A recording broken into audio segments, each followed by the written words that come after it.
Bwana Yesu asifiwe na kusalimu kupitia jina la Yesu, jina lililo hai. Namshukuru Mungu ambaye ameendelea kutupa wakati huu mzuri wa kuwa na tafakari ya msaada na wokovu kwa njia nyingine kupitia kile kitabu cha Esta sura ya 4 na ule mstari wa 14.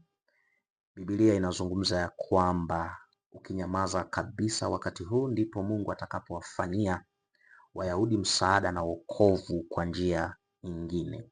Ukinyamaza kabisa wakati huu, nilizungumza kwamba wakati kama huu, kila mtu amepewa wakati kama huu, na ni muhimu sana ujue wakati kama huu ambao Mungu amekupa nini unapaswa uweze kufanya.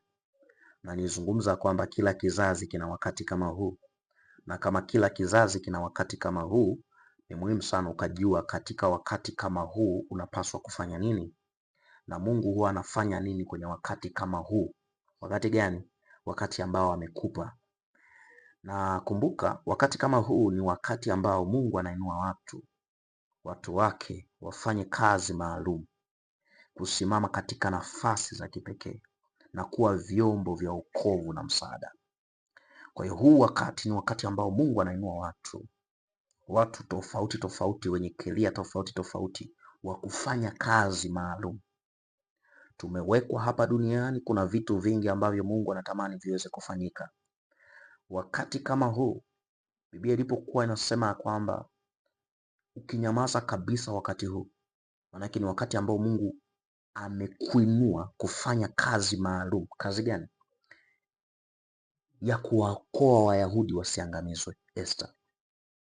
Kwa hiyo kusimama katika nafasi za kipekee na kuwa vyombo vya wokovu na msaada. Wakati kama huu, Esta alikuwa malkia kwa kusudi la wakati wake.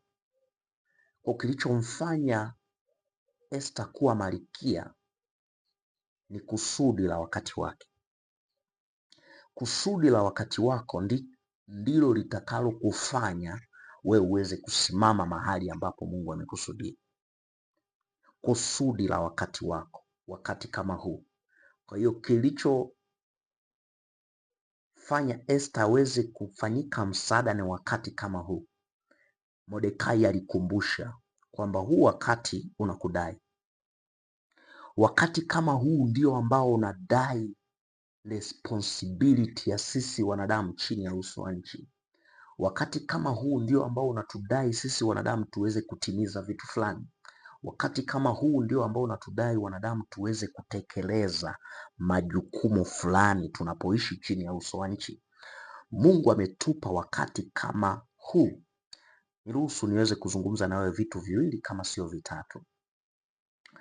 Wakati wa Mungu ni wa kusudi.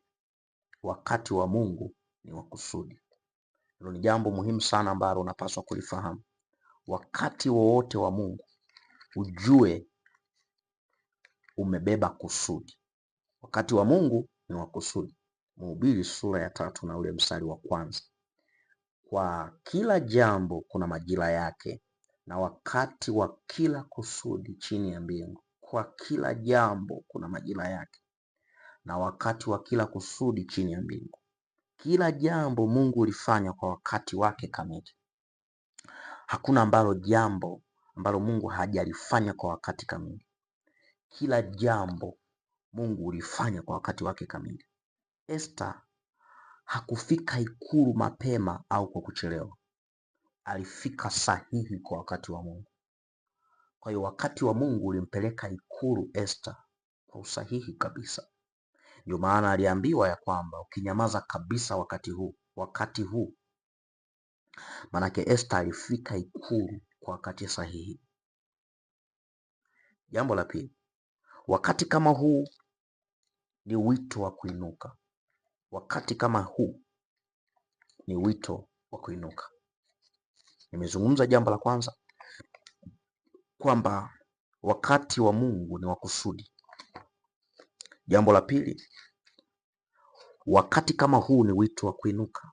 Ukisoma Isaya 60 mstari wa 1, Biblia inasema ondoka uangaze, kwa kuwa nuru yako imekuja na utukufu wa Bwana umekuzukia. Ondoka uangaze, kwa kuwa nuru yako imekuja na utukufu wa Bwana umekuzukia.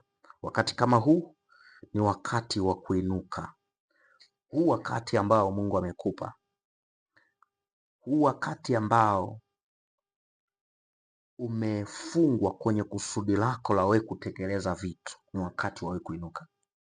Esther alipoambiwa ukinyamaza kabisa wakati huu, manake alikuwa anaambiwa huu wakati kama huu ambao ni wa kusudi lako ni wakati wa kuinuka, ni wito wa wewe kuinuka.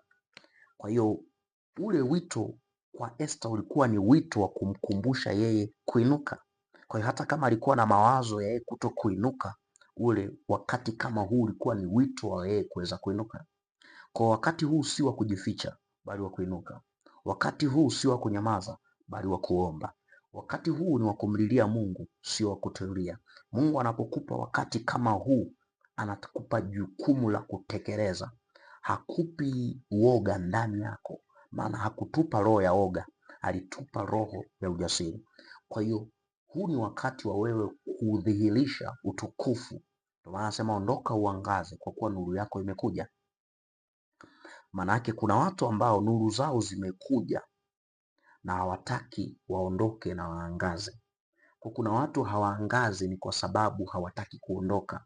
Ndio maana anasema ondoka uangaze. Kwa unapaswa kuondoka ili uweze kuangaza. Kwa anasema ukinyamaza kabisa wakati huu.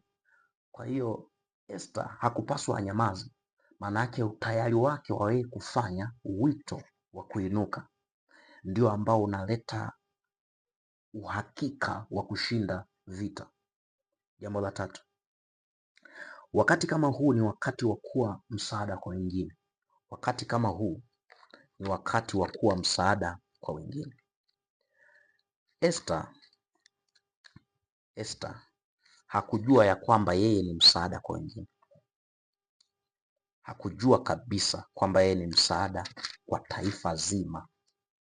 Hakufahamu. Mpaka anasema ukinyamaza kabisa wakati huu.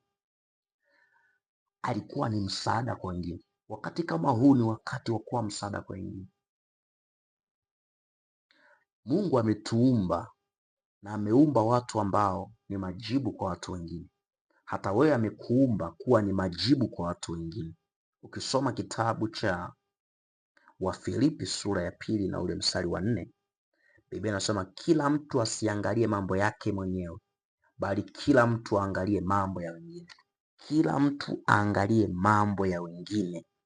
Kila mtu asiangalie mambo yake mwenyewe, bali kila mtu aangalie mambo ya wengine. Wakati huu ni wakati wa kuwa msaada kwa wengine, kuangalia mambo ya wengine. Esther hakuwa na shida, lakini kuto kuwasaidia wengine naye angeingia kwenye shida. Kwa kuna wakati Mungu ameweka msaada kwako kusaidia watu wengine. Wewe hauna shida, kuna watu wana shida. Usipokuwa tayari kuwasaidia hao watu, automatic na wewe unaingia katika shida.